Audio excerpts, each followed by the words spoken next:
Chad Venning. And we are underway. The Deacs in their old gold with black lettering, white trim, and the Eagles in their road gray uniforms. Wake immediately goes inside to Tre'Von Spillers for two. And that's a really nice job. Boston College plays tough man-to-man, and Spillers is a guy who can really score close to the basket. We said Wake's been struggling shooting the three, so maybe getting closer is a good way to start the game. And Dan, you notice a change in the Boston College starting lineup. Chaz Kelly will come off the bench with Joshua Beadle making his first start. A tremendous start to the day for BC as Donald Hand Jr. buries the three. There you see Cosby, Hildreth, Salas, Spillers, Reid. Hildreth and Salas are the two that make this team go. They both got to shoot better. They both got to take care of the basketball better for a Wake team that's been struggling at this end recently. They've really struggled to shoot the ball. Defensively, they've been fine. They've been able to force turnovers, but they just haven't been able to convert, particularly from three, and they kicked it away that time. Now, Donald Hand for Boston College just made that three-point shot, and that is tremendous news for Boston College because over their previous three halves, Boston College was shooting 3 for 26 from behind the arc. Well, those are similar numbers to what Wake has done the last three games, only 4 for 23 from distance. Here is Beadle, the Clemson transfer. Dion Brown, they need to get him going, and that's a good sign for the 6'3" junior from Western Massachusetts. Grew up in Great Barrington, saying that Boston College was kind of his dream school. Well, he's another guy they really expect big things from him. Love that about Cam Hildreth. You can post him up, you can use him in different ways. Very effective now in his 4th year at Wake. He's a big, strong guy, and he's one of the best post-up guards in the conference. And so, again, Wake Forest has gotten some mileage going inside early. Yeah, no doubt, Dan, that Hildreth is strong, puts up the three. And, hey, who says either of these sides can't shoot the three ball? Well, they have already made, in the first 2 minutes of this game, as many threes as they made in their last three halves of basketball. Sports, you just never know. Hand, Brown, and now Strong with triples, and BC off to a quick 9-4 lead. And if you're Boston College, that's the way you want to start coming in on the road. Here is Salas, the senior from Omaha out of Millard North High School. Hildreth, great shot fake, works along the baseline, gets another defender in the air, and draws the foul. Number 1 against Chad Venning. Now, Hildreth is another guy who has struggled to shoot the three so far this year, but he is one of the most aggressive drivers that you'll ever see. And that was a really good fake, and as soon as he got his man in the air, you knew he was going to the basket. And one thing that strikes me about Hildreth, like you're saying, Dan, is that he's also always under control. When he drives strong to the basket, he has good balance. He works off of 2 feet. There's so many things about his game that I think translate. And Hildreth and Salas are the two guys who get to the free throw line the most for Wake Forest, and that's a good thing because they're both very good free throw shooters, even though he only made 1 or 2 there.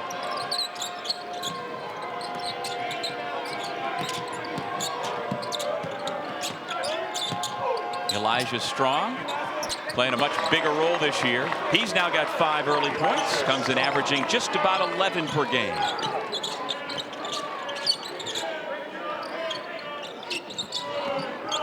Good job defensively by Dion Brown to spoil that dribble handoff.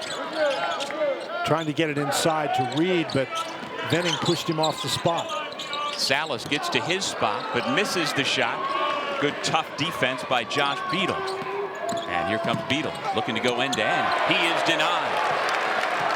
Now you want to push. You'd like to beat that Boston College defense down the court if you can.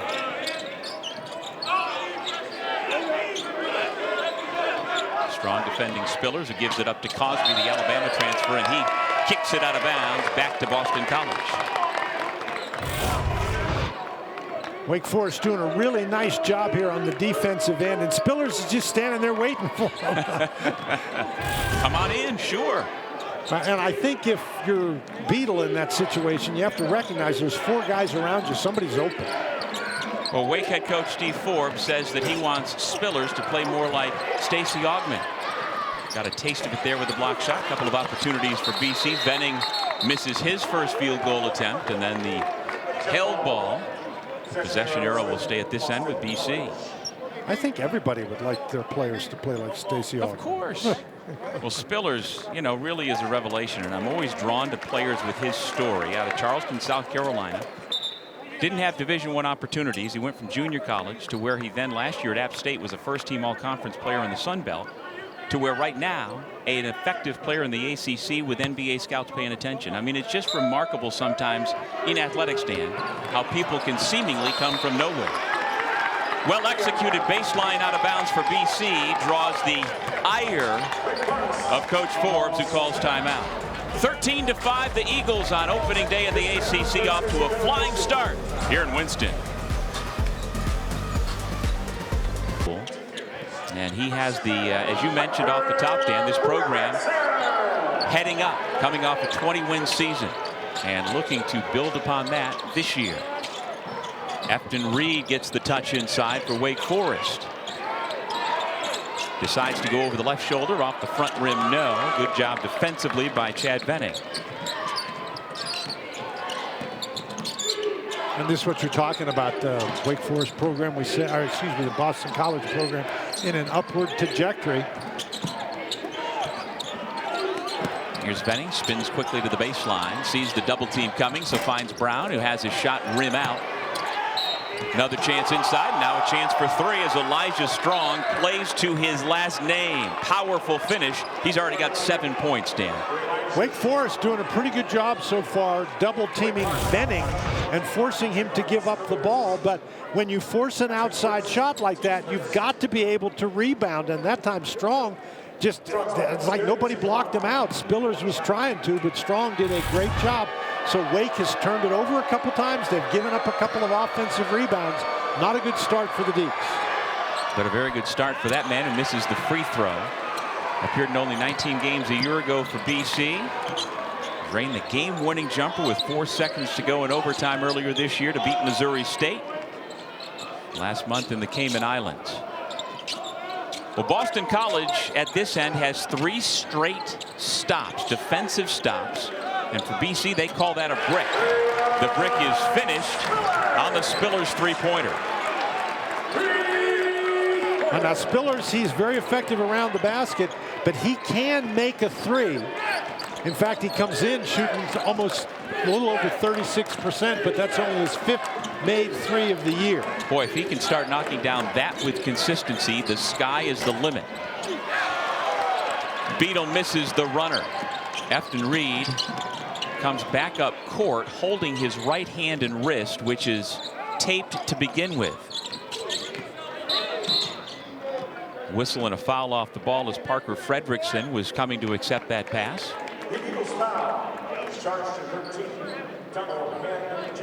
Donald Hand Jr. picks up the foul. As you see, Steve Forbes in year number 5 as head coach at Wake, a 59-year-old native of Lone Tree, Iowa. He's talking about Lone Tree being a small town and some of his background. Yesterday after shoot around, as always, we enjoyed chit-chatting with Coach Forbes. Pretty good telling his story. He's a great storyteller. Fredrickson misfires from the corner. And when you miss a 3 like that, it's usually a long rebound, and Boston College able to get out and get in transition. Nice job by the Deacs to get back there. Roger McFarland has come into the game for the Eagles. Here's Strong, tied up. Reid tied him up. And the alternate possession arrow in favor of the Deacs. And there you see again Efton Reid holding, well, I said he was holding his right hand. I do think as you see him flexing that right hand, he's in some discomfort. He does a nice job here just getting his hand very solidly on the ball. That's a tough situation where you got to be careful not to foul, but you still want to be aggressive.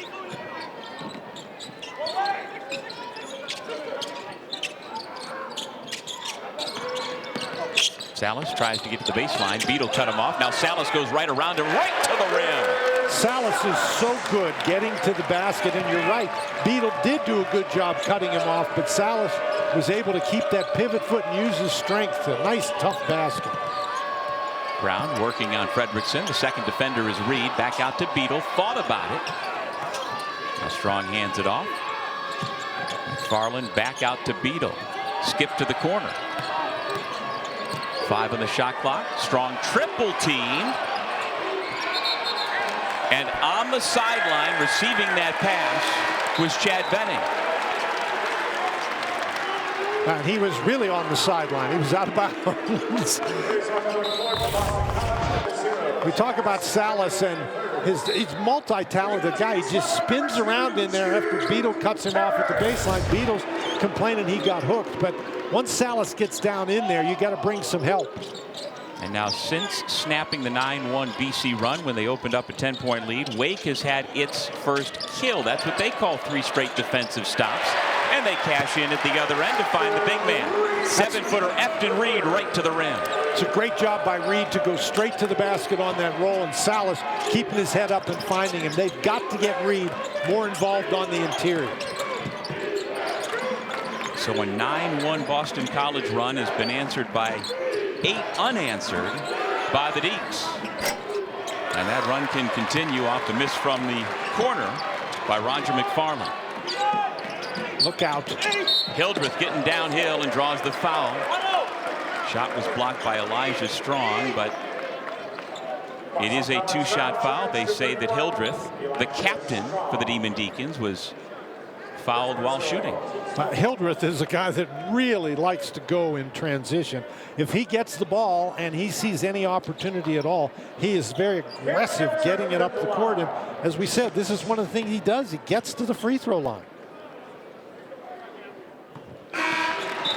Well, he's top 10 in the ACC again this year in free throw shooting, 84% before today. Now he's made 2 out of 3. A senior from Worthing, England, who was recruited via Zoom. Coach Forbes learned of Cameron through current 76ers head coach Nick Nurse, a friend from back in Iowa, who had actually coached Cam's father playing professional basketball in England. I'm always fascinated by the connections of how one person or player goes from point A to point B. Particularly how a guy from England ends up at Wake Forest. They are sure glad to have him here the last 4 years in Geektown. Chaz Kelly's checked into the game, coming off the bench for the first time this year for the Eagles. Tough finish inside by Donald Hand Jr. That really was a tough finish, but great ball movement by Boston College. You know, you and I were talking off air before the game about your alma mater and the great history of guards at the University of Virginia as Salas misfires. Donald Hand Jr. is the son of a pretty good guard back in the day for the Hoos. Absolutely. His father was a 3-time captain at UVA, 1,400 career points. Foul on the rebound. Good call against Roger McFarland. That's a deep 3 by Donald Hand Jr. And it's too early in the shot clock. You need to get the ball moving from side to side.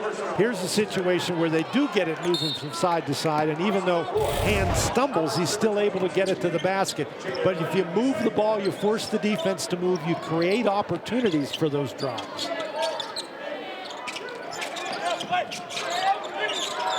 Churchill Abass into the game. Sophomore big. And DePaul transfer. Here's Fredrickson. They go into big number 55. Big size advantage for him. Nice job by Hastings to stay with him. Jaden Hastings is a elite shot blocker. Got a piece of that one. Here's another takeaway. Numbers on the run out. Throw it to the rim. And the 2 veterans fight for the slam. It's Salas over Hildreth. I don't know who Fredrickson was throwing it to, but one of those guys got it. I'm guessing post game, depending on who asks him of his teammates, Fredrickson will say, yeah, I was passing it to you. Well, the correct answer is Salas, because that's the guy who got the dunk. Well, there's another offensive rebound for Boston College. That's 4 now for the Eagles. Here's Kelly, the 6'3" junior from Houston. The Eagles have cooled off after making their first 3 from distance today. Again, you don't want to become reliant on the three-point shot. Salas attacks, can't finish with the left hand. Abbas misses on the putback attempt. But you need to get your feet set if you're Abbas. He went too quickly, and there was no need for it. He's a big guy, and he only had guards around him. Yeah, 6'10", 250, sophomore from Nigeria. Fred Payne, number 5 in gray, on the floor now for Boston College. Lost out of bounds by McFarland. Well, the highlight of the afternoon on opening day here in Winston-Salem, no question. It's a pass from Fredrickson. Yeah, it was to Salas. I think it was to Salas. Off and flying here at the Joel. The great Stuart Scott, who we just heard from. His high school, R.J. Reynolds High School, only 3 miles from where we sit here at Joel Coliseum. And even though the Tar Heels, his beloved Tar Heels, are not playing, we're glad to be here for this ACC opening day. Boston College in town. We've had an entertaining start to the game. A couple of runs. BC took a 10-point lead, but Wake Forest has come right back to make a ball game of it. And their promising freshman, Juke Harris, out of Salisbury, North Carolina, drills the 3, and the Deacs have taken the lead thanks to a 12-2 run. That was just great ball movement by Wake Forest. At the other end, strong finish by Fred Payne, the sophomore from Grambling, Louisiana. Ties the basketball game.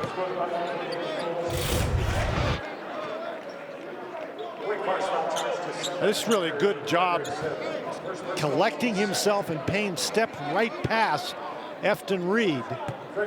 And Payne is a guy, he was hurt last year, but Boston College is really high on him. They think he can develop into a really good scorer. Yeah, still coming all the way back. He completes the three-point play, but what you love most about Fred Payne, he's an effort guy, 100% all the time. Loves to defend, as we see him right now, making life difficult for Hildreth in the backcourt. Spillers, rather than taking the jumper, attacks and missed the layup, gets it back and is denied. That's a really good job by Hastings to bother that shot without fouling.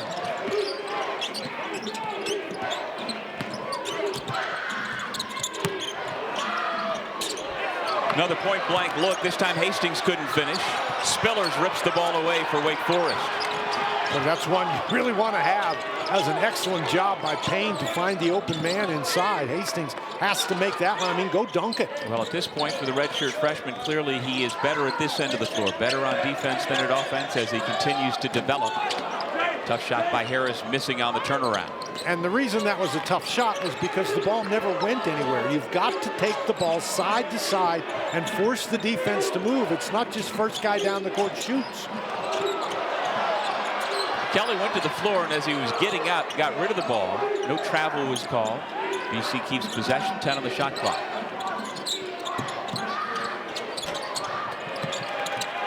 Off the Payne miss, Wake Forest with it. Now with Wake having struggled lately shooting the basketball, they've picked it up certainly here, and going into the game, Coach Forbes told us yesterday he was looking to do more motion, more cutting. Reid is fouled. Have you seen that in the first 12 minutes? We will talk about that when we come back as Reid in some more pain. Timeout.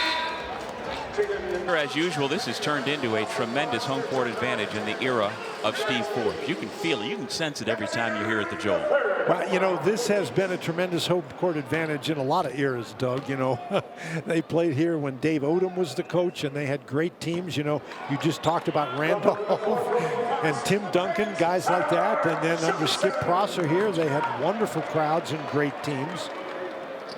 This is a university with a tremendous basketball tradition. No doubt.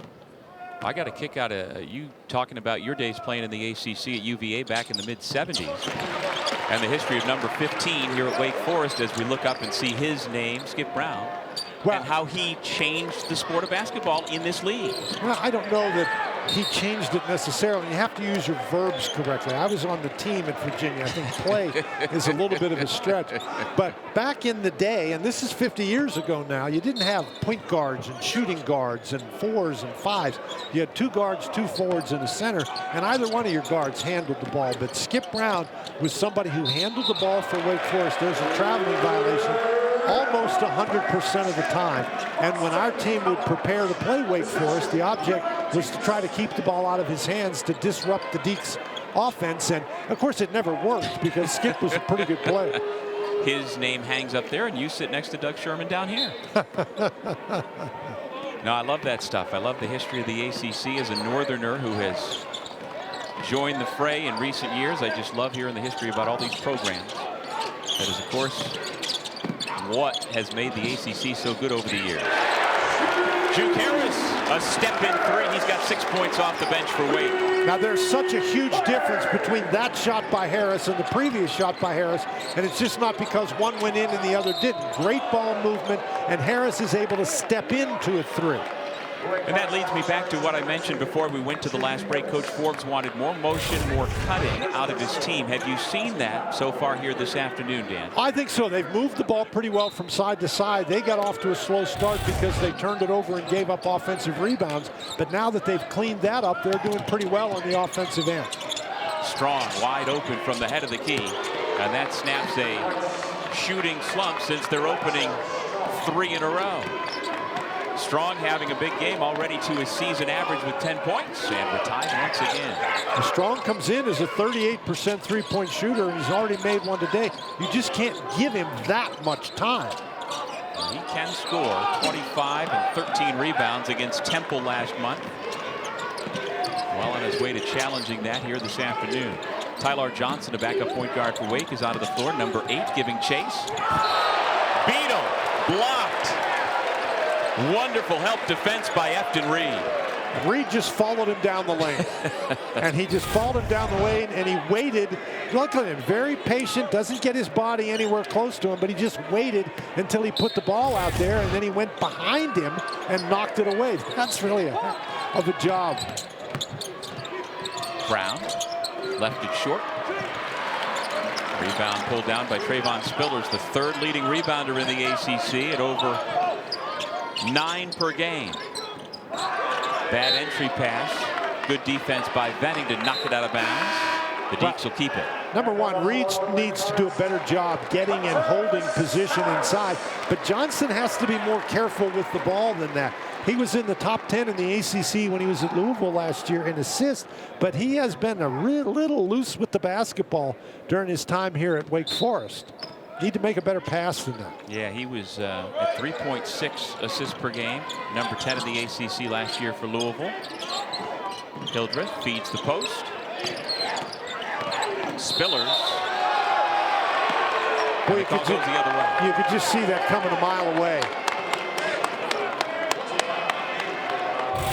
What happens is the ball goes into Spillers, and he thinks he's got an opportunity for one-on-one, and he puts that shoulder down into him and knocks him down right in front of the official.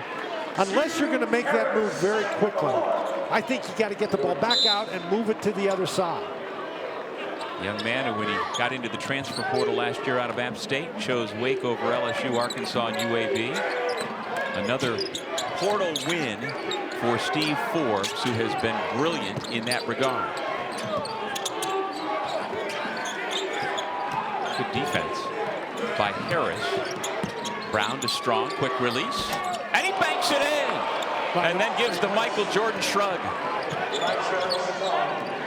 And Cameron Hildreth didn't give any kind of shrug. He just shook his head. Nothing you can do about that. Strong still enjoying that, smiling while defending at the other end. I love it. Reid left alone. Now Strong tries to pick him up. BC catches a break there and grabs the rebound. From the corner. Can't use the glass as well there, and Strong missed it. And then the rebounding foul against the Eagles. Well, Strong is, I mean, Hildreth is right there, and the ball banks in. Yep. There you go. And in the background, you see Hildreth shaking his head. And you got to be careful. If you're down here on defense, you don't want to be smiling about your offense for too long. And so Hildreth goes back to the line for the 3rd time this afternoon. Top 10 in the ACC in free throw percentage, also top 10 in steals, just off the top 10 at number 11 in assists per game. And the reason he goes to the free throw line so much is both on the offensive end and the defensive end, he is in the middle of everything. Yeah.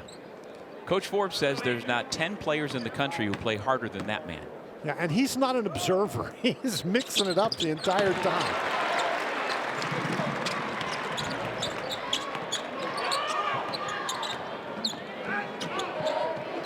Beadle with Johnson at midcourt. Able to keep his dribble, keep his balance. Johnson seemed inevitable to pick up that foul. He was doing a nice job moving his feet, and at each dribble, it seemed to get a little more physical. And the officials are looking for that. They really do not want the dribbler's progress to be impeded, and he just gets too frisky right there. You know, when Beadle fell down the first time, that raises the referee's antennae. And so you just have to back off a little bit. Bill Covington, the official who made that call. Pat Driscoll and Jerry Heater, our crew here in Winston-Salem this afternoon on this opening day of the ACC, no doubt about it. BC turns it over. Hildreth with the basketball. Under 5 minutes remaining in the first half. Hildreth back out to Reid. Doesn't look at the basket. Brings it around to Tylar Johnson. Back to Hildreth into the corner. There goes the freshman. Salas kind of broke his own ankle there, able to keep possession somehow. 5 on the timer. Johnson puts it up. It's an air ball. He had more time than that.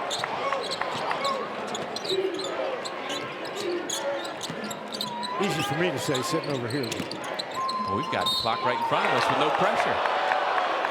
We've got the clock, but we don't have the basketball. Not yet. Got to be ready over here. Have you ever been wiped out? You've been doing basketball games for 40+ years. Have you ever been wiped out by a ball or a player coming flying in your direction? Bite your tongue, no. Okay, I'm knocking on wood. Yeah, me either. Some close calls, but nothing that would make SportsCenter, thankfully. Now Johnson has picked up another foul. He's in the game. He's trying to be aggressive, but you have to try smarter.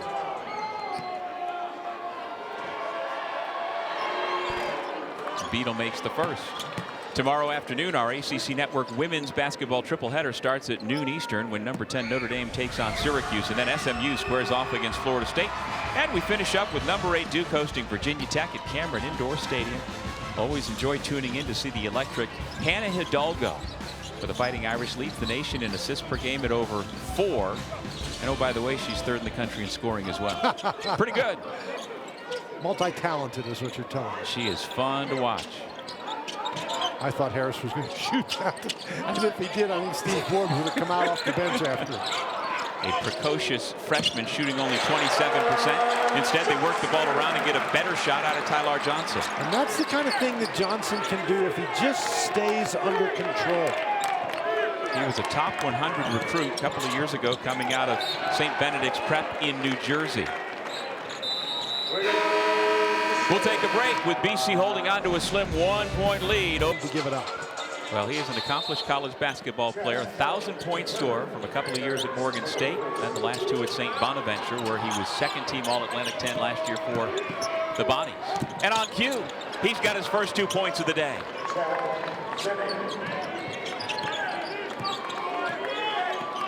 That's just a nice job by Venning to recognize that the defense opened up, and they'd like to get him the ball, but probably not up there at the top of the key and have him drive to the basket. Harris off the juke draws the foul.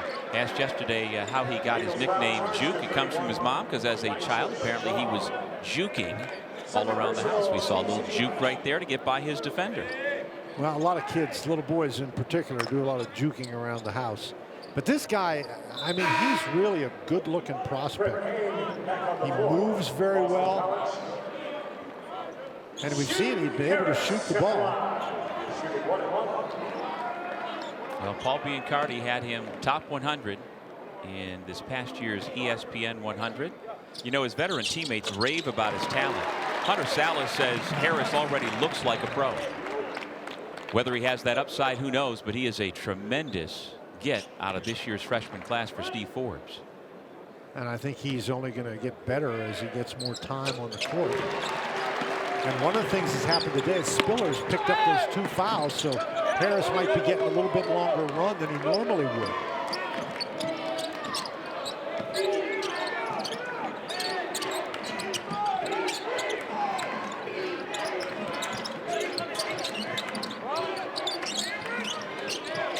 Now this is what Venning likes to do, and here comes the double team. Chaz Kelly III mishandled the pass. Now they're going to try to reset inside with 3 on the shot clock. And Wake Forest will take that shot every time. Venning is best when he's down inside with his back to the basket. Johnson attacks along the baseline. Ooh, what nice pass. wraparound pass. And the throw down by Efton Reid. That's really a good play, and Reid doing a nice job being ready inside. Tyler Johnson has elite speed. He has done it. I mean, in a game where he was ACC Rookie of the Week last year, 27 points, 11 assists, 6 rebounds against Florida State. It's in there. It's just a matter of Coach Forbes bringing it out on a consistent basis. Fight for the ball comes to Reid. Despite that achy right hand, he's able to secure the basketball. And now he again holds that right hand as he follows the play back up court. His teammate Salas will have a chance for 3. Doug, you were just commenting about how Efton Reid was slow coming up the court. But whatever's the problem with his wrist or his hand, he does a nice job catching the ball right there. And then they've got a 4-on-5, but still Salas is able to get to the basket, and Venning, he doesn't have anybody to guard because Reid is still down on the other end. But it's one of the things that makes Salas so dangerous. If you're Venning, if you're not going to try to block the shot, just get out of the way. And instead he picks up the personal, the 9th team foul against Boston College. Salas makes it 34-30. Wake Forest with a 4-point lead. And the second on Venning. Johnson deflects the pass right back to McFarland. Here's Payne for 3.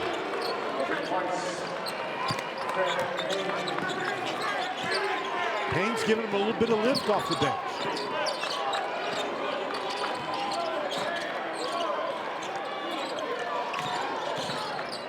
Hildreth working on Kelly. There's that post-up game you love so much, Dan. He posts up as well as any guard in this league. I mean, and you can't go double team him because he's such a good passer.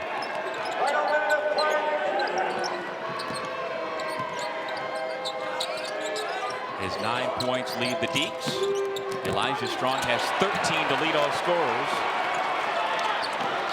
Johnson in transition. And the one-handed hammer from Salas. At his best, Tyler Johnson can be one of the better guards in this league. They got the ball up the court quickly, and when you can pass it to Hunter Salas, that's always an advantage. Timeout. Boston College. We'll be back in 30 seconds as the folks here have made their last 5 shot attempts from the floor, Dan. And now how does BC respond? Well, the Deacs have 4 steals. They've done a really good job creating points off those turnovers. And that's the thing that's slowing BC down. They got to get Venning more involved.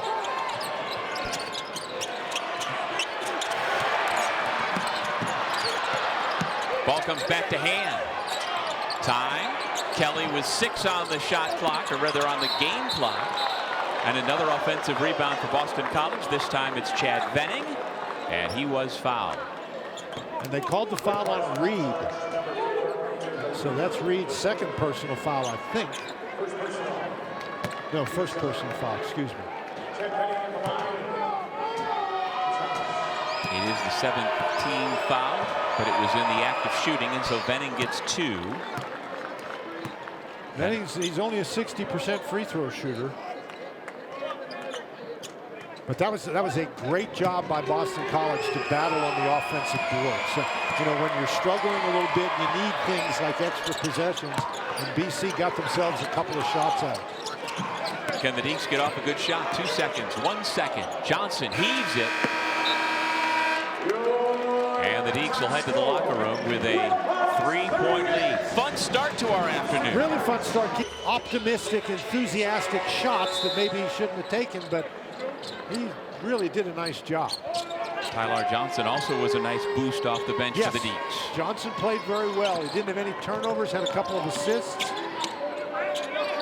They would love to get this guy going. Brown, who was quiet in the first half, misses on the drive, gets it back, saves it off the leg of Harris, and Boston College will keep underneath. Now, they talk about Brown as being a pretty good rebounder. He get that rebound amidst four Wake Forest guys. But that was great defense by Hunter Salas to prevent an easy basket. Yeah, last year at UMBC, when Brown was a first-team All-Conference player in the America East, out of bounds, he averaged 7.6 rebounds per game, one of only 2 players nationally last year, 6'3" or shorter, to average 19 and 7. Now again, the America East is not the ACC. You don't expect him to be able to rebound at that level, but clearly, as you alluded to, at his size, he's a pretty good rebounder. That's now 8 turnovers for Boston College. Hildreth working on Brown, getting to his post-up game. Absorbs the contact, missed the shot. Back tap out to Wake. Fresh 20 on the shot clock. Reid is working hard inside. And Salas was too late with that pass. Reid was open. Strong finds the open Beetle, spotting up for 3. See, you turn it over and you go down and give up a 3. That's what drives coaches crazy. Steve Forbes had any hair, he'd be losing. 38-38 our score.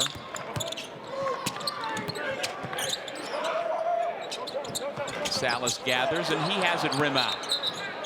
And a foul on the rebound. Looks like they got Efton Reid with the personal, and that is his 3rd.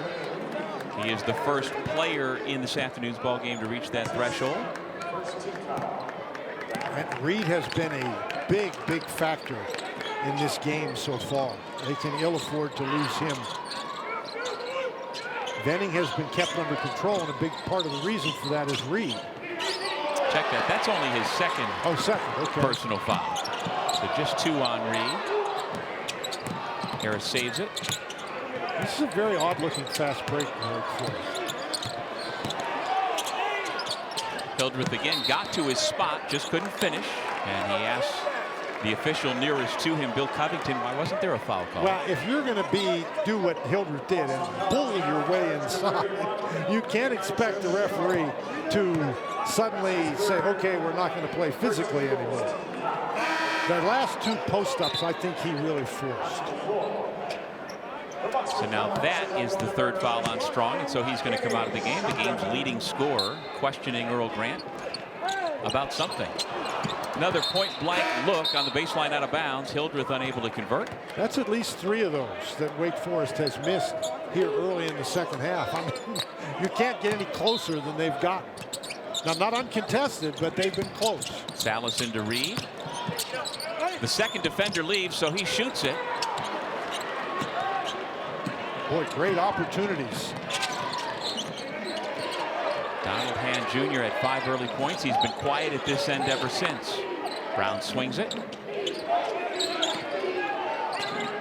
Chad Venning draws the second defender, near steal. Instead, it comes back to Hand, who missed the layup. And a foul as Salas came together with Kenny Shonda, the 6'9" freshman who has come off the bench for Earl Grant Jr. You know, it hasn't been very pretty here to start the second half, but these guys are playing hard. No doubt.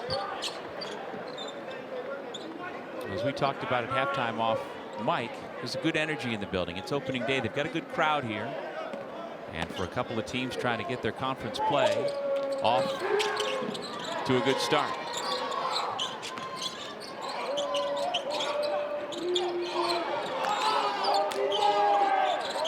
Beetle got the start today in place of Chaz Kelly, who played limited minutes off the bench. Donald Hand buries the 3. And Hildreth was in pretty good position, but Hand just got that off very quickly.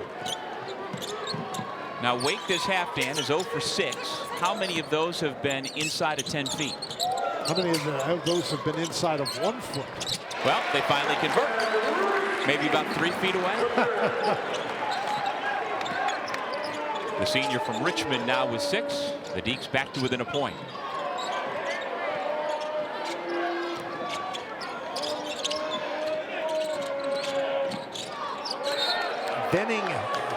Venning, they don't want him handling the ball out there. No. They like him handling the ball if he can get it closer.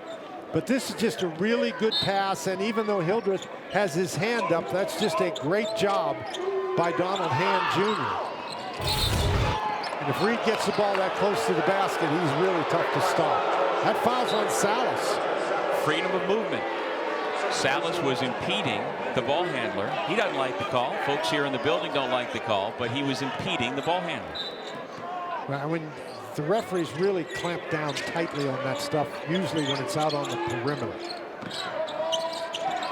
Beadle step back 2. Salas corrals the rebound and will bring it up. Now, there's been talk this year about Hunter Salas playing more of a primary ball handler role. Do you think that has impacted the rest of his offensive game this year, Dan? Well, it's possible. You know, you can always make that argument when he's not shooting the ball well from 3, but he's shooting it well from every place else.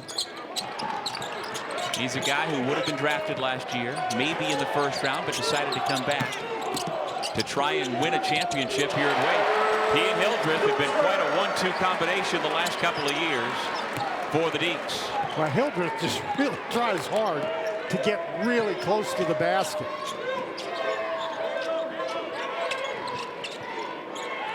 Hildreth has not attempted a 3 so far today. Uh-oh. Here comes Efton Reid, the big 7-footer. Will shoot 2. The Wake Forest defense with the takeaway. Reid continuing to hold that. Washington to recruit Hunter Salas, another Gonzaga guy. When Efton Reid's coach from high school, from the Stewart School, gave him a call and said, you know what? While you're out there, my big fella actually is looking to get back east. And there you see Alondas Williams, player of the year in the conference. Jake LaRavia coming from Indiana State to be an NBA draft pick. Ty Appleby, Hunter Salas. So he's out there, gets a call and says, you know what? You might want to talk to the guy named Efton as well. And it wound up being a 2-for-1 trip out to the West Coast. Pretty good deal. Great deal. You get 2 guys like that. Are you kidding me?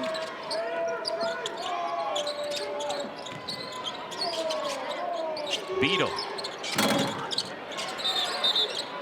I think they're going to get Salas again.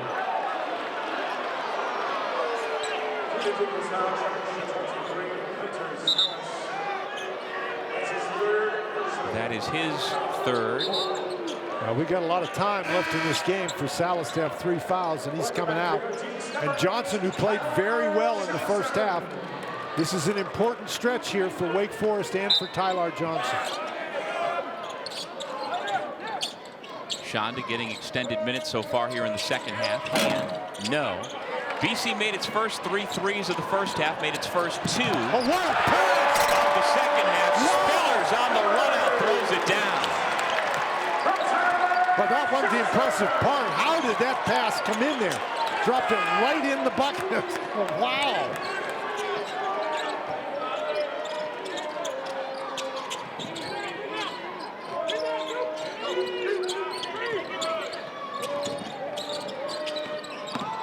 McFarland to the reverse, and he was denied by Spillers, who came up with the basketball. Here comes Tyler Johnson. Reid sets the screen. Hildreth goes the other way to find. Juke Harris for 3. He's into double figures, and that matches his career high that he scored against Michigan last month, and it's now an 11-0 run for the Deacs. What a great stroke when he can step into it.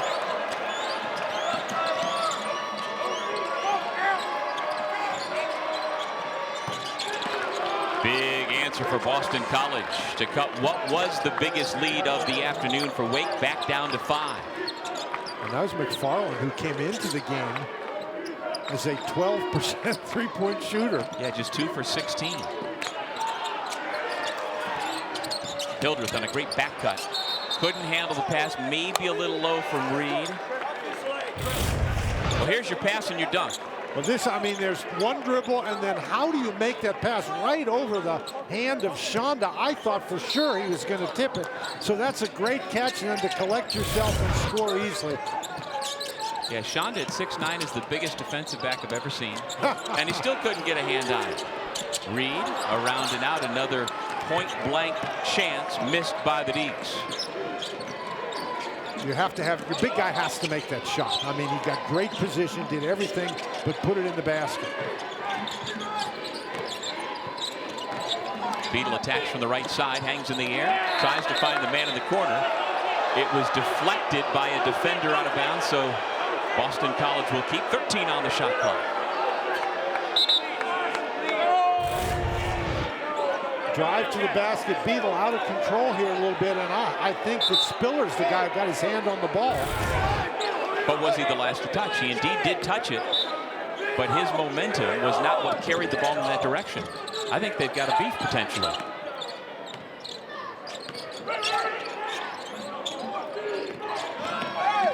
Shonda lost it. Here comes Wake Forest with Hildreth. He's going to the basket. There's no way that he's going to stop. I mean, that was 1-on-2, and he just powered the ball to the goal.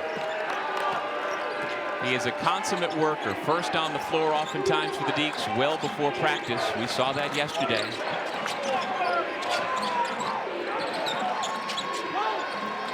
Wake Forest has been really scrambling on defense, and Boston College has had a hard time finding the guy who's open when there's double teams.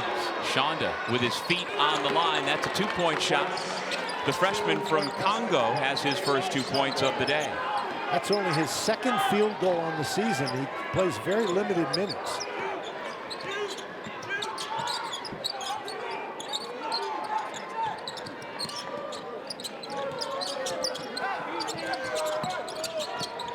Harris, nice post entry. And Tre'Von Spillers has a chance for a three-point play. That is nearly an impossible post entry from that angle. But that is a great pass. The head fake gets the defender to put his arms up, and then Spillers with the nice cut. That is a great pass. Thread the needle with a bounce pass to make sure neither of the help defenders could get it. Spillers shaped up nicely, and now the senior from Charleston, South Carolina, is at the line. And Reid goes to the bench for a rest. We've talked about the fact that he missed a couple of shots inside. But remember, he's been favoring that right hand all game long. But he's been really good. Venning has been contained. And again, the reason for it, I think, is Reid. And he's, again, getting treatment on that hand. Does not look very comfortable. And with Reid out of the game, Venning gets a blow, too. Chaz Kelly in at the point for BC. Along the baseline. Hastings made a nice pass, but there were 3 deep defenders all around the man who received it. And there's that swarming defense you're talking about. Well, Doug, I would argue with you. He made an attempted pass, but when you throw the ball into trouble like that, I don't know that we can define that as a nice pass. You're right. Nice job getting it there, but you've got to be able to foresee the guy who receives it, what he's going up against. You're right. But the Deacs, as I say, they're really scrambling around. And when you scramble around like that, there's usually somebody open, and you have to be tough enough to find the open man. And BC has been struggling with that here recently. Parker Fredrickson back into the game, still scoreless here today. Johnson with that elite speed, able to get to the basket and draw the foul.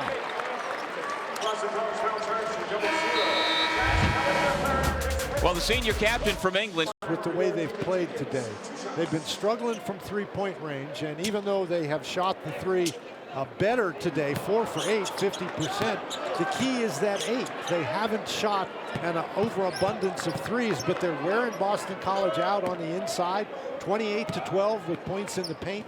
They've now attempted 16 free throws, so they are attacking inside. Now, the first thing Steve Forbes said to us after practice yesterday, he came over and said, you know, for the things that are causing us some issues, they haven't scored the basketball well in recent days, until today, of course. The pressure of expectation, is it a thing for these Wake Forest players that notably they were picked third behind Duke and Carolina in the preseason ACC poll? Do you think that plays a role at all for these Wake Forest players as Strong now has 16 points? They really ought to guard him. Yes, I think it does, because we're not just talking about the preseason poll. You know, they read that and shrug it off, but you know, all the noise, the social media, all that kind of stuff really has to wear on them. And that was a mistake by Johnson. Abbas was there getting ready to rebound the ball. Johnson has to shoot that one. But boy, how fast was he getting in there? He is quick. But no, I think the pressure of expectations is always something you have to consider. Well, the offense has been flowing much better for the Demon Deacons today. Strong feeling it, not on that one. Abbas clears the rebound. Wake was averaging its last 3 games fewer than 50 points per game. They've already got 54 with more than half of the second half to go. Johnson is fouled, maybe clean up top, but Jaden Hastings got him down below for the personal. Well, that was a situation where Johnson went in there looking to score, not to pass. And Abbas followed the ball. It would have been a really nice opportunity for Johnson to dump it off. Well, the competition certainly was worthy. A couple of top 25 teams in A&M and Florida, another power conference opponent in Minnesota. But I think Steve Forbes would say it was more about them than the opponent, the shooting issues in recent games. Look at the three-point numbers. 6 for 28, 1 for 15, and that's the game they won. Yeah.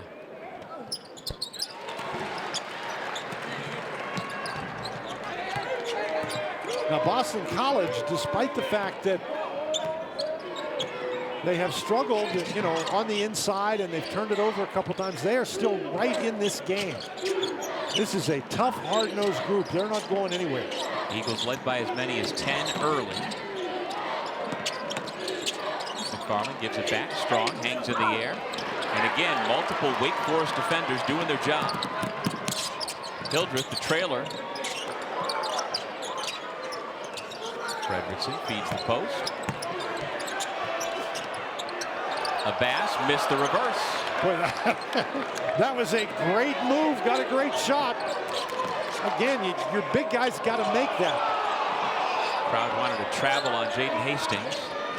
I think they wanted a basket on the other end, but there's a 3. Boy, that's a big turnaround. A basket that Abbas really should make, and now Boston College comes down and gets a 3. Big triple by Fred Payne cuts the lead back to Good 3. heavens. Spillers no whistle. Boston College with a chance to tie. Boy, Wake has missed a handful of those today. Reid and Salas will return on the next stoppage for Wake.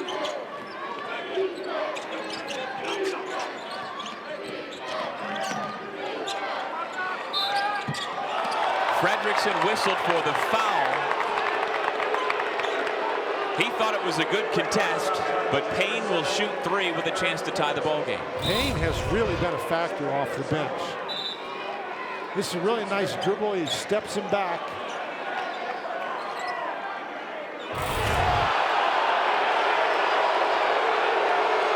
Guess what they just showed on the Jumbotron?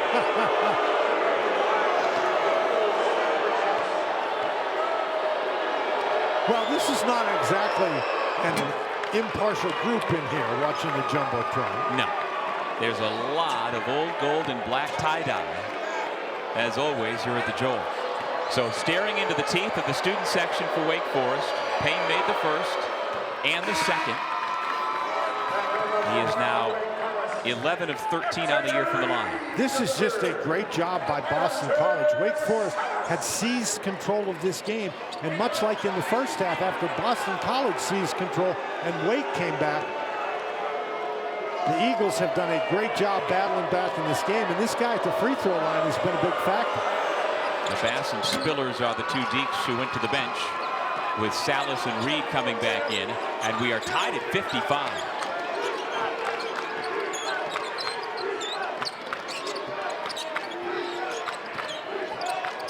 Well, Wake has missed a number of point-blank range shots.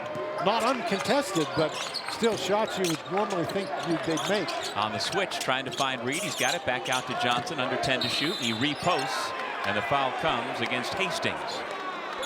Little two-man game. And that's a really good two-man game. Yep. You know, just because the big guy throws it back out, you know, there's no reason not to throw it right back in, and Reid continue to battle for position.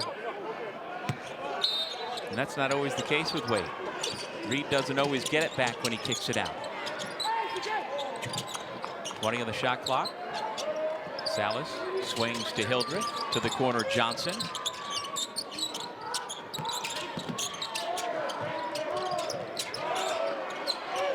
Inside they go again. Reid out to a wide open Hildreth.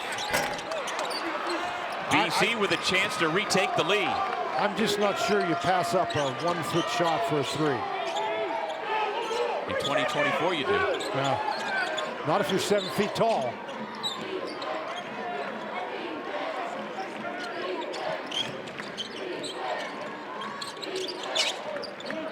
McFarland thought about passing inside, instead misses over the top.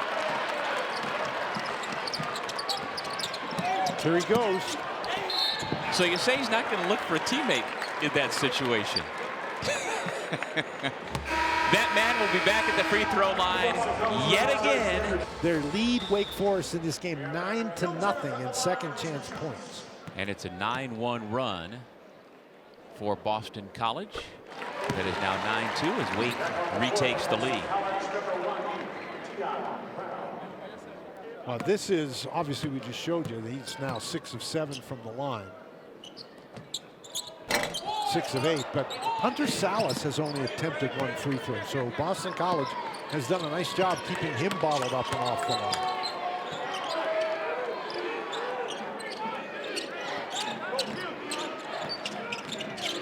BC led by as many as 10 in the first half.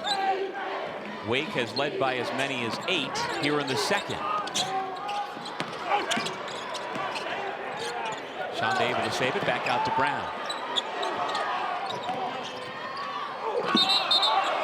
Offensive foul.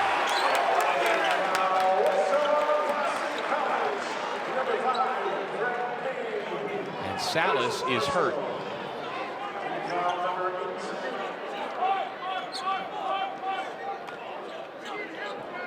And they're asking for the trainer.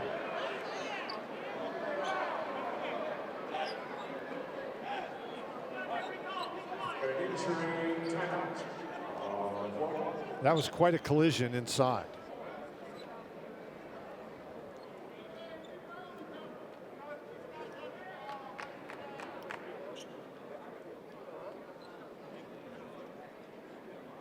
Now remember, Salas has 3 personal fouls, and he tries to get in the way right here. Well, I guess it's not Salas, it was Tyler Johnson who stepped in there and took the 3. Yeah, he rolled his right ankle there. Stepped on his teammate's foot and rolled that right ankle. And that is a charging call you don't see very often. Not anymore. No, not anymore, because the defender has to be in legal guarding position before the offensive players sets his last foot before he goes airborne. And so Salas, good to see him walk off under his own power with just a negligible limp. Hopefully that right ankle is okay, but it looks like he's going to head back into the locker room maybe to get a look and maybe get retaped.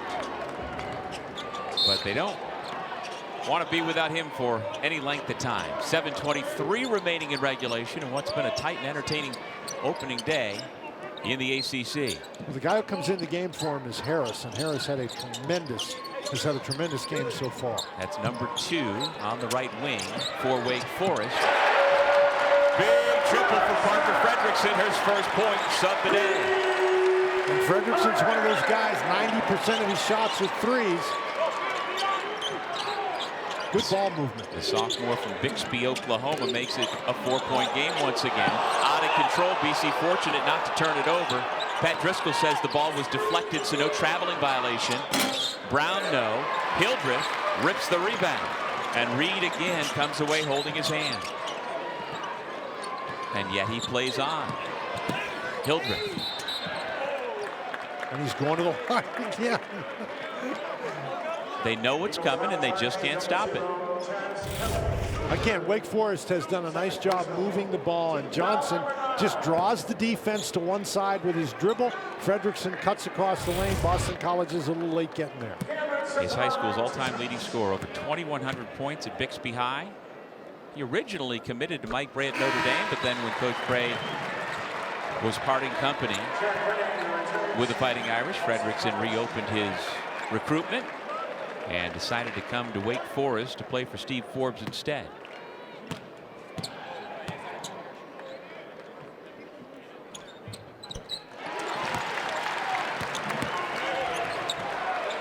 Hunter Salas has returned to the bench from the locker room.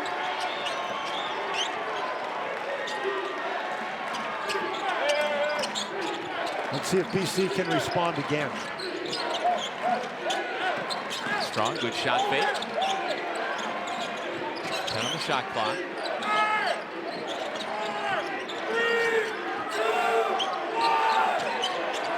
Kelly gives it up. Brown attacks and throws it down. Where was the help defense? Wow. It looks like Reid was coming, but he was just a little bit too late and elected not to try for it. But again, that's what happens when you move the ball from side to side. Sometimes the defense is out of position. That was a big basket. Yeah, 7 points for the junior out of Monument Mountain High School in the Berkshires of Massachusetts. Foul before the shot. Fredrickson comes to help, and it's Elijah Strong who's in the corner, so Hildreth is reluctant to leave him because he shot the three so well. And Brown just beats Efton Reid to the spot, but that's because the ball moves around and because Strong has had such a good game shooting the ball. Juke Harris makes the first.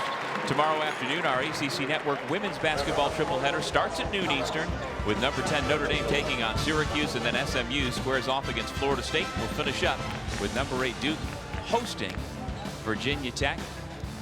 Tanaya Latson leads the nation in scoring, over 27 points per game. Get a chance to see her for the Seminoles tomorrow afternoon.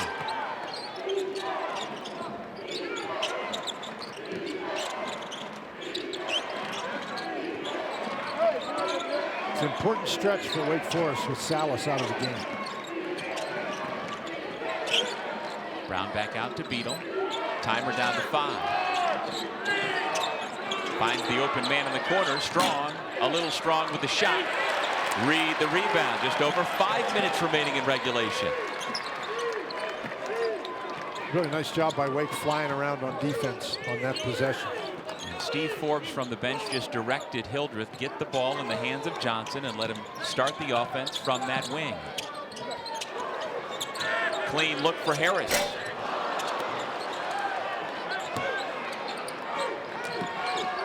That's a good shot.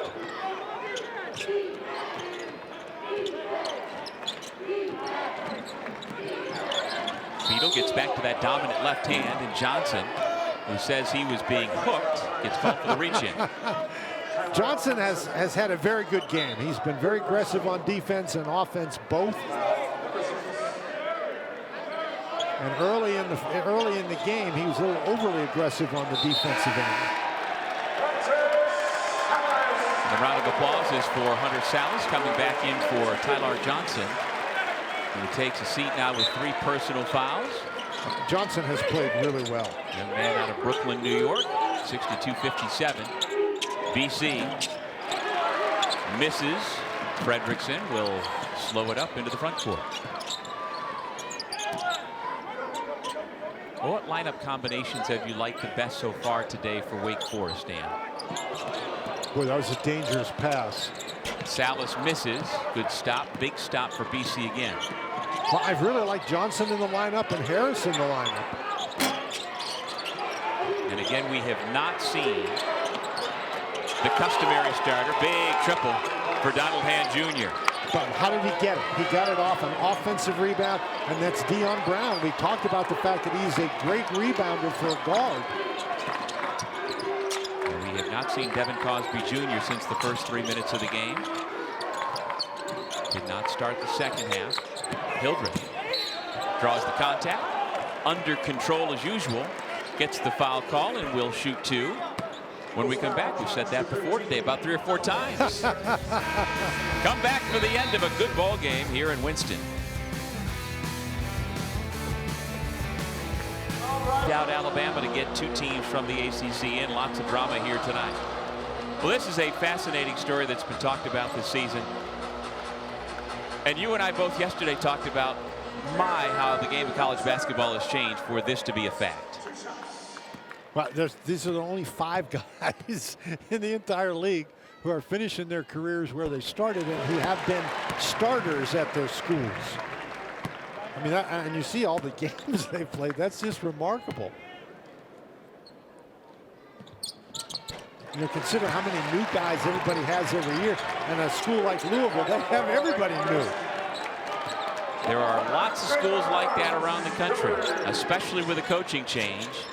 You get an entirely new roster. Well, both teams have shot better than 40% from distance. BC has done more of it with 12 made threes. In the lane, that's a nice two-point shot. Good-looking shot by Chad Venning. And that is the first time that Venning has been able to get that shot, and that's his favorite shot. Out of Bishop Laughlin High School in Brooklyn, back to a 2-point game with just over 3 minutes remaining. And when Boston College shooting the ball so well from 3, that means that there might be more openings inside for Venning. Cross court to Harris. The big guy's battling inside. Now 5 on the shot clock. Here goes Hildreth. Fouled before the shot as Brown couldn't get a step on him and commits the personal. And that's been Wake Forest's offense, and that's 5 fouls on Brown. And he's been a critical guy in this game. He's got 7 points and 6 rebounds. But that's been Wake Forest's offense at the end of the shot clock. Hildreth puts the ball down and goes. They haven't been able to stay in front of him. Hildreth 8 of 10 from the line so far this afternoon.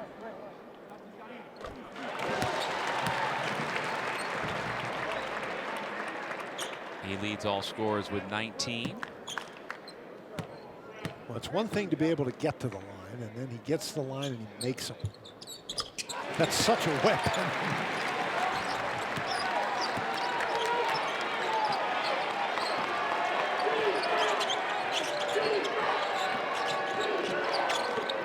Beadle off the hesitation. Another chance for the Eagles, and a foul against Donald Hand Jr. That's the 7th team foul on Wake. And another offensive rebound. And Boston College, they've really been able to convert these. And Donald Hand for BC is the right guy to go to the line. He's really the Eagles' best free throw shooter since Olivier Hanlon a decade ago. Of course, Hanlon was the ACC Rookie of the Year in 2013, but some of the things that Hand does at the line, he's 87%, 3rd best in the ACC this year, and so if you're the Eagles, you want number 13 at the stripe. Well, we just showed you before that free throw, they were 12-10 up on second chance points. Now 13. Make that 14-0 over Wake Forest in points after offensive rebounds.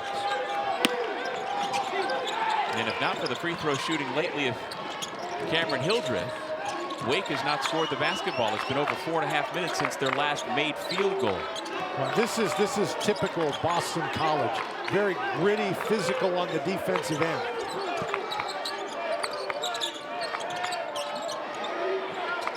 Harris thought about it, finds Hildreth in the high post.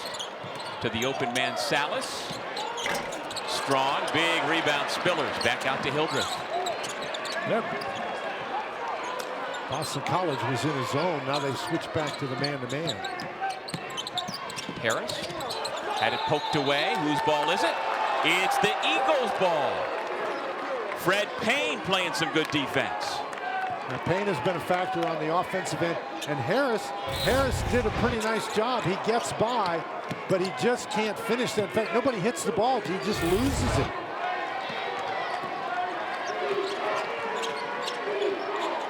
BC down 2.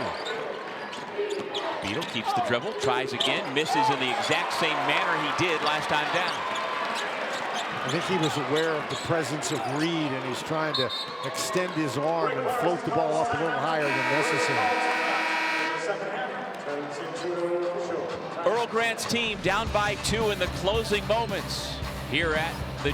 They've had to shoot the 3 pretty well because Wake Forest has done a nice job cutting off the inside. Venning has basically been a non-factor on the offensive end. Hildreth having a season-high performance, fouled by one of the BC defenders. Strong appeared to get it clean up top. Well, that was Beadle who picked up the foul. And so Hildreth, who has season highs with both 20 points and 9 rebounds, heads back to the line. Are you a uniform number guy? Do you remember guys' numbers? What was your number, by the way, at UVA? I remember that number. My number was 43. All right. The reason I ask is that Hildreth, through his first 3 years, did not wear number 6. He switched to his childhood number, the one his dad wore when he was a professional basketball player.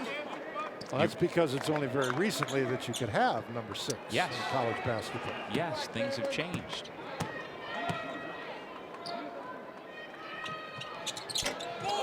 Oh, my. Boston College with a chance to retie or retake the lead. So Wake Forest got exactly what they wanted. Hildreth with the ball in the low post. And he misses the 2 free throws. Payne lost it. Johnson had it for a moment. It comes to Harris. That is some defensive play by Hildreth. He knocked that ball away. Time called by Wake. We'll be back in 30 seconds with Cameron Hildreth and the Deacs clinging to a 2-point lead.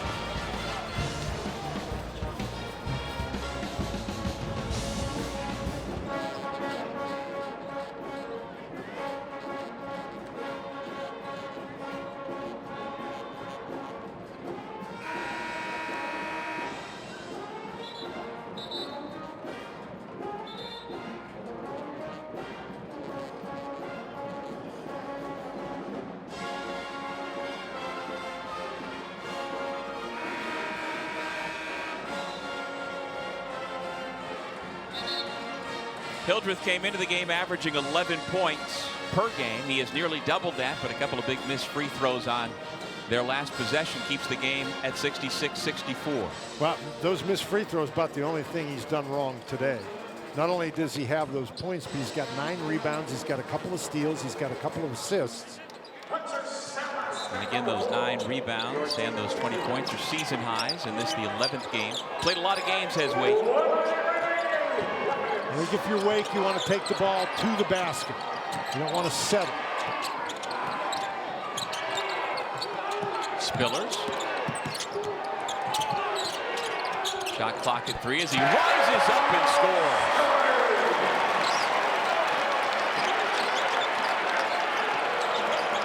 That's really a tough shot.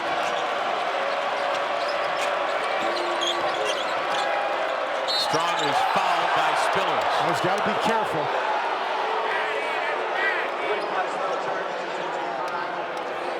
I know he thinks he got a good block, but you certainly don't want to get a technical foul in this situation. Strong has been very aggressive offensively, gets a little fadeaway. And again, guess what they just showed on the Jumbotron, Dan? He's smiling only on the outside. Coach Forbes not smiling at all.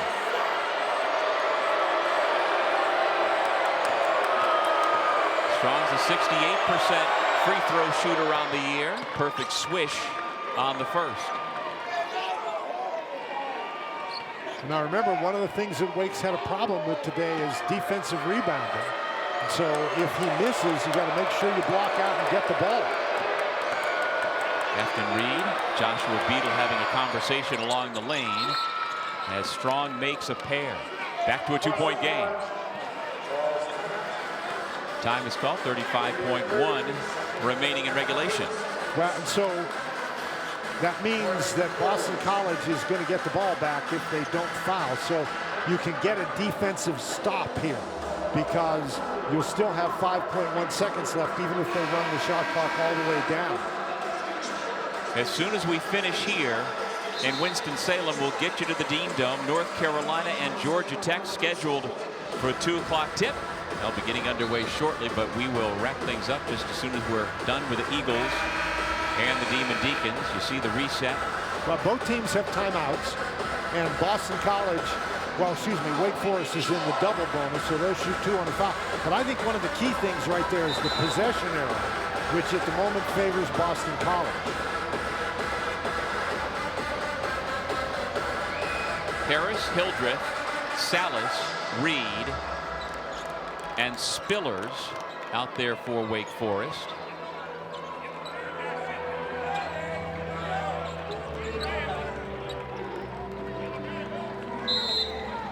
Eagles in their full court pressure.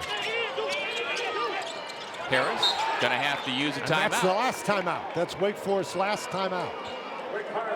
And the other thing, of the people on the floor for Wake Forest at the moment, to Boston College. Beadle and Hand are the two defenders on those two guys. They do get it into Salas. He's bottled up immediately. Dangerous pass, and it's stolen with a foul against Wake Forest. A huge play for the Eagles. Wake Forest foul charge to number 6, Hildreth. Well, that was a great double team. And you get to thinking about, okay, I don't want to get a 10-second count here. Remember, Wake just used their last timeout, so Salas was not in a position where he could call timeout.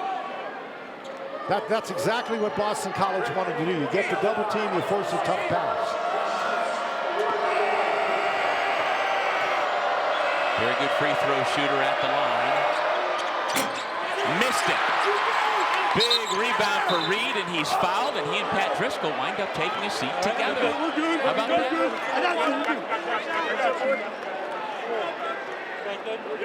Blocker charge.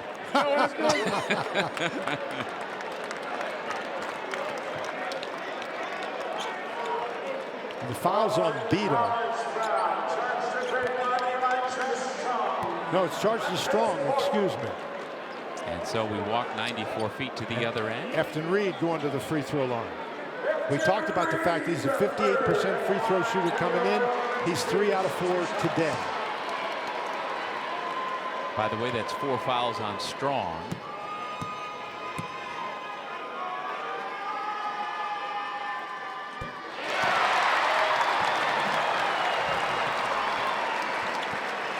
Now you make this when you put Boston College in a bit of a box. Salas, who rolled his ankle earlier in the second half, seems to still be favoring it a bit. He goes out. Tyler Johnson comes back in for defense.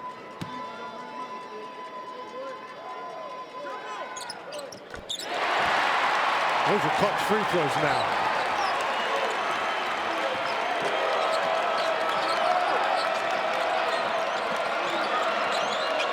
Strong looking for that shot, missed it.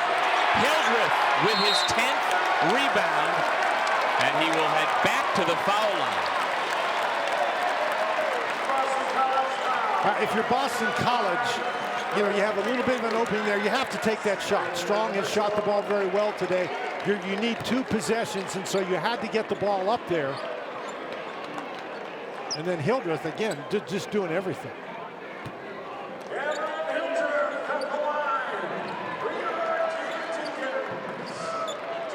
20 points, 10 rebounds, season highs in both.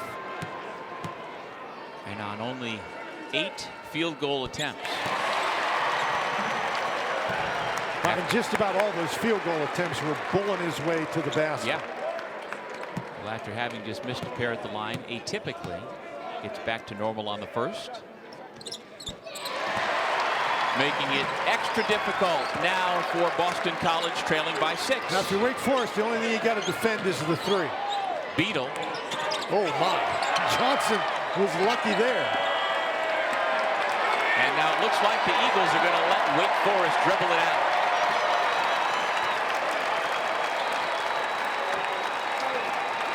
The Demon Deacons open up the ACC regular season with a 72-66 victory and remain unbeaten here in Winston-Salem.